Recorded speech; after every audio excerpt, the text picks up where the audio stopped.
नमस्कार मित्रांनो, शोध प्रवासाचा या यूट्यूब चॅनलच्या मिनी ब्लॉगमध्ये तुमचं सर्वांचं मनापासून स्वागत करतो आणि आजच्या या ब्लॉगला सुरुवात करतो। झालं असं की आमचा प्लॅन सुरुवातीला फक्त मुरुड जंजिरा किल्ला पाहण्याचा होता, पण जंजिरा किल्ला आम्ही अवघ्या 45 मिनिटांमध्ये पाहून पूर्ण केला।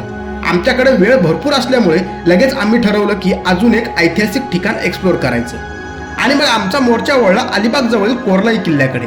कोरलाई गावात पोहोचल्यावर फक्त 20 रुपयाचं तिकीट काढून आम्ही गड चढायला सुरुवात केली आणि अवघ्या 10 मिनिटाच्या चढाईनंतर आम्ही गडाच्या मुख्य दरवाजाजवळ पोहोचलो।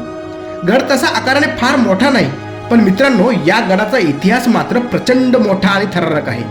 हा किल्ला पोर्तुगीजांनी 1521 साली बांधला होता। त्या काळात कोकण किनारपट्टीवर वर्चस्व मिळवण्यासाठी पोर्तुगीजांनी हा किल्ला उभारलेला। नंतर छत्रपती शिवाजी महाराजांनी हा किल्ला स्वराज्यामध्ये सामील करण्यासाठी मोठा संघर्ष केला। 1680 मध्ये छत्रपती संभाजी महाराजांनी पोर्तुगीजांशी तह करून हा किल्ला स्वराज्यामध्ये घेतला। आजही गडावर चर्चचे अवशेष, तटबंदी, बुरुज, तोफा आणि अरबी समुद्राचं अफाट दृश्य हे सगळं पाहायला मिळतं। गडाच्या माथ्यावर उभा राहिल्यावर समोर दिसणारा निळाशार समुद्र, खाली पसरलेले कोरलाई गाव आणि मागे उभा असलेला सह्याद्री हे दृश्य शब्दात मांडणं खरंच कठीण आहे। खरंच मित्रांनो, जर तुम्ही मुरुड जंजिऱ्याला भेट देत असाल तर कोरलाई किल्ला अजिबात मिस करू नका।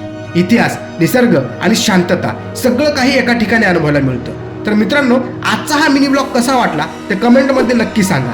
व्हिडिओ आवडला असेल तर लाईक करा, चॅनलला सबस्क्राईब करा आणि हा ब्लॉग आपल्या मित्राबरोबर शेअर करा।